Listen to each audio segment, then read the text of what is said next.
How you doing? This is Formidian. Having a good Sunday. The day of rest.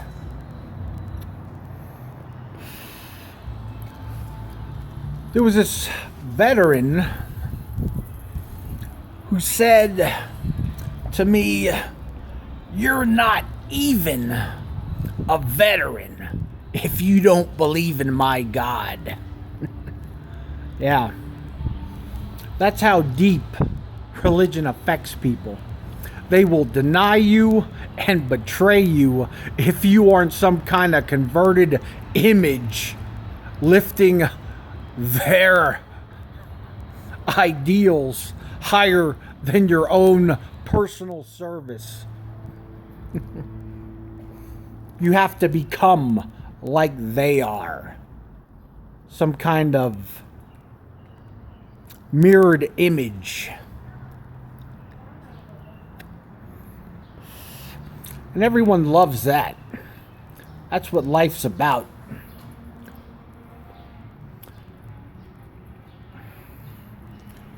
Making a lot of puppets molded with the same mold. Yeah, he was probably some kind of,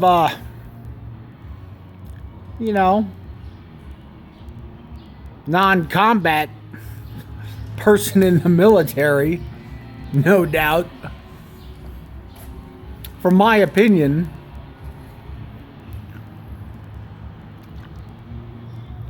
it is the hardness of the 18 and 19-year-olds, 20-year-olds that end up dying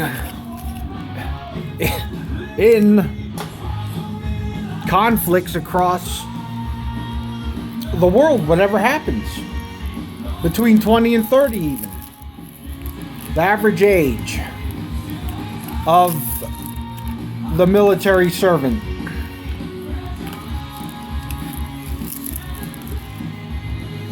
Yeah, and I know there's background music, all that copyrighted stuff.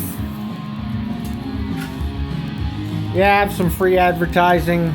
You guys love that. Make some money. Makes the world go around. I'm not making any money on any of this. So, fill your pockets. Yeah. Do some charity with it or whatever. If it's even worthwhile.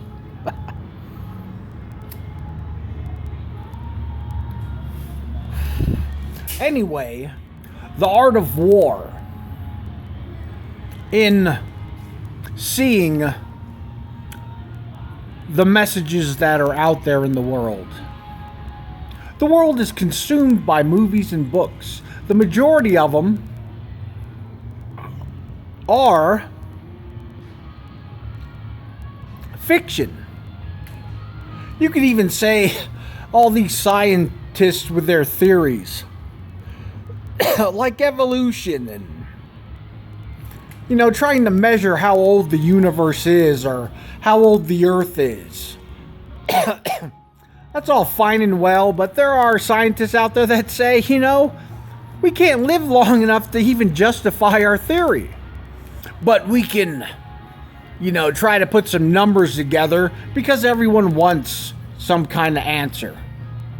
It's about getting an answer to the population. Whether they're, they think God created the earth in 3 days and it's only, some small number that we were planted here by this alien called God and the whole earth formed around us because we're a special living creature made of flesh, more artistic and creative than all the other forms of flesh on the planet.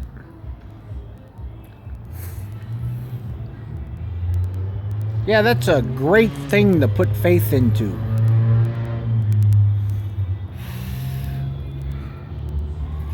Some people just can't face things face to face. Building a huge vocabulary to dodge what this place is. Look at it. Yeah, this is it. The serenity of the man in the box.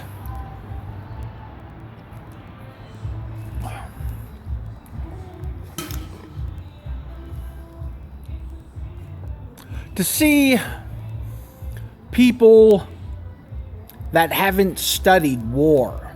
War is a philosophy of strategy, position, of getting something, causing an effect to create a reaction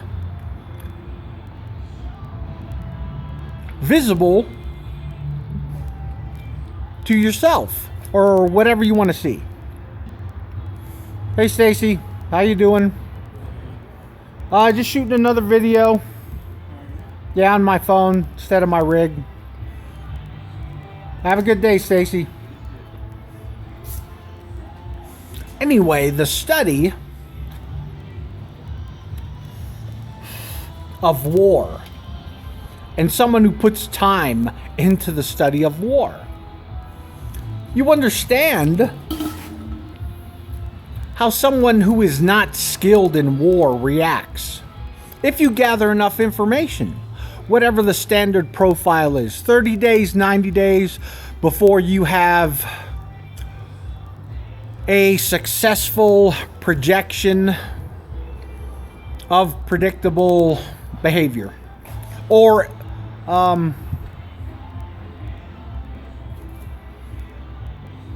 any way you want to use that information.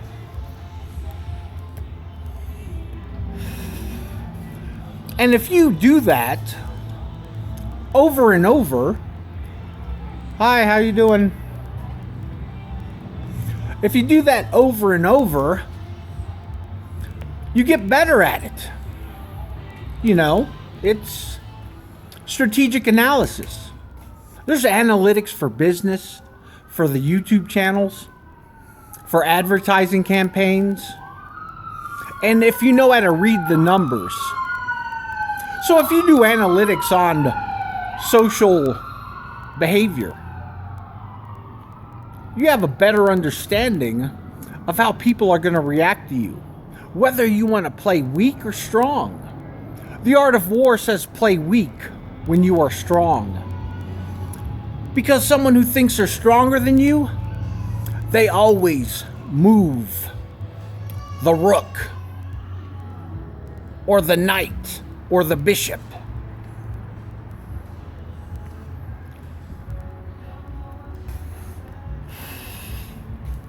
To challenge the traps that are out there. But not many people set traps for you. The people that are always on the offensive. That's how children make war. They are on the offensive most of the time, in what I see. Because it's all about want.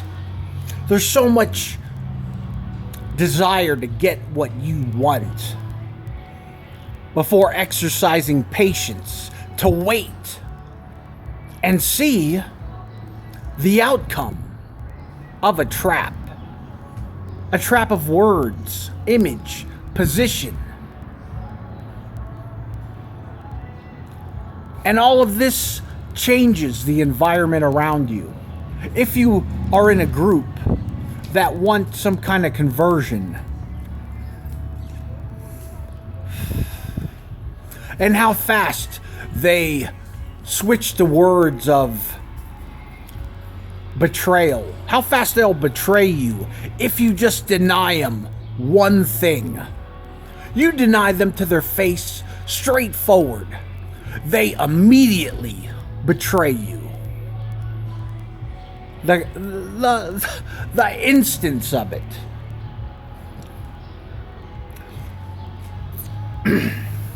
especially if it's about mirrored conversion. People do not like denial. It is subtle betrayal, however close the relationship between you are. And people that readily accept friends. It's like this guy who come over to my house. He worked for the same company that I do. He immediately calls me a friend. And then he says, "I'm the only person who really comes over here to see you, right?" So he tries to establish that I'm some kind of person that needs to cling to his friendship, that I need his interaction, that I can't be who I am without his presence.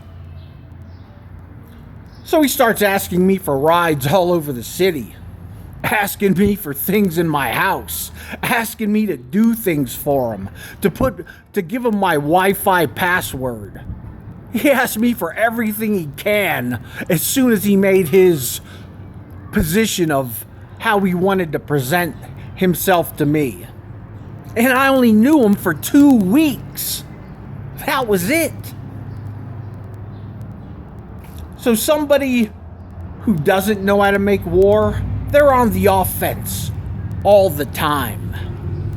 They have no patience to set a trap. They have no patience to study psychology and human behavior. They only know what they come across naturally among people they talk to. Even their counselors are only as good as they are. There are higher levels of counsel and advice, but people rely on what makes them comfortable. Go to a friend for counsel. Will he lie to you? Maybe not. Yeah. But it all depends on what you want before you become offensive.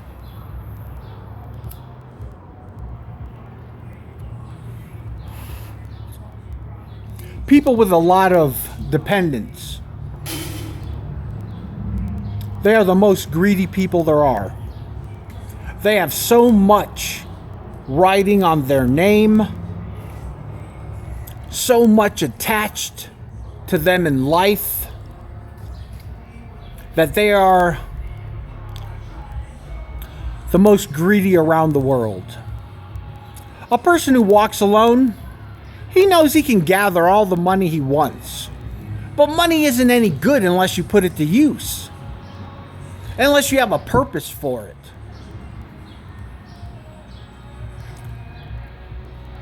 If you can understand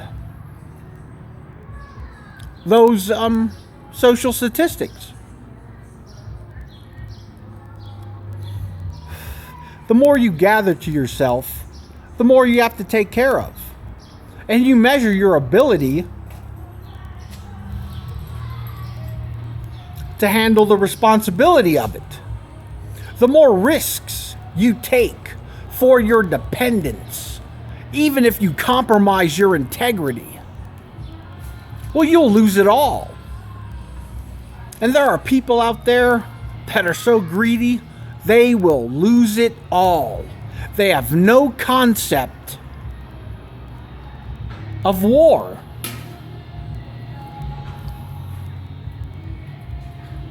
And it would really help them out. They don't think there's a benefit to war unless they are in a war. But there are homeless people on the street that don't even know how to survive. They have to be told, wash yourself. Get out of my store, you stink. That's happening out here. So most of the homeless people, they hang out, ask for money. The smart ones, yeah, make your sign, get your money. The 20 people who turn you down, doesn't really matter. It's the one person that gives you a $20 bill that gets your laundry done and food in your belly. They might be simple people, but they learn from each other. Not like the man who pushes around the cart full of interesting garbage. And there are people like that are homeless too. Just a cart of interesting garbage. But then there's a utilitarian homeless man. He doesn't want to carry around all his stuff, so he only keeps what he needs. That is a survival instinct.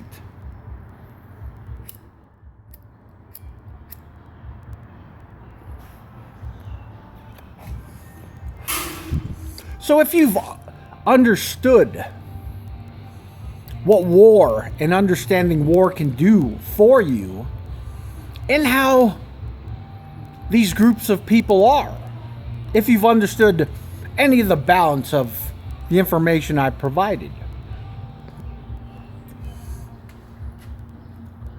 I measure people all the time. Whether it's in, say, shooting a game of pool, I'll give you chances to win, to see if you can make 3 balls in a row, if you can make 5 balls in a row. And it's not the fact that I might lose the game. It's merely a test. How I test everything, no matter what it is. Because people, when they win, they immediately have something to boast about. So give them a victory. See how they play you the next 5 games. If you are strategic and like measuring someone's perseverance.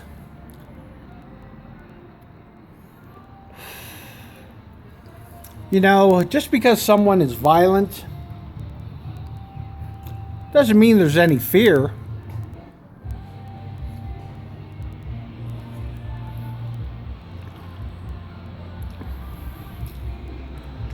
But a softer image of life when you're worried about mortality, yeah, fear is a good thing. It keeps you alive. Keeps your senses sharp. You notice things. So there is a value to fear that I understand.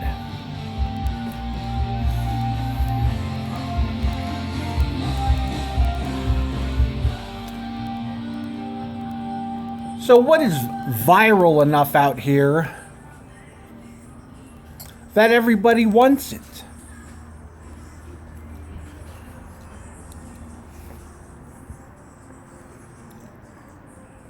Simplicity of the world, and children playing. Yeah, that's all great. Part of life.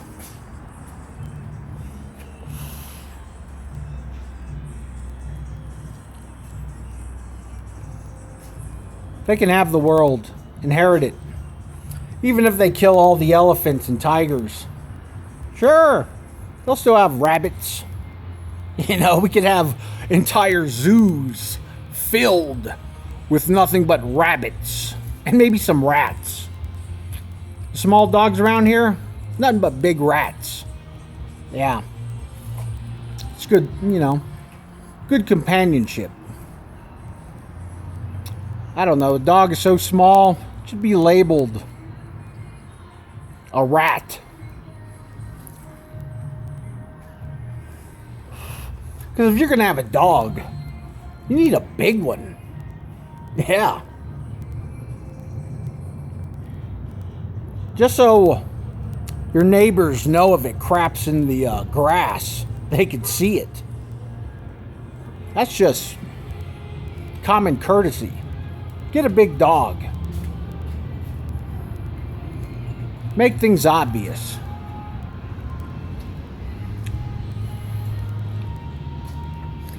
Anyway, this was just a little prying into the social strata of thought, of what comments could come about. Not a trolling expedition. No. Just a blog of everyday thoughts. This is Formidian. See you guys next time.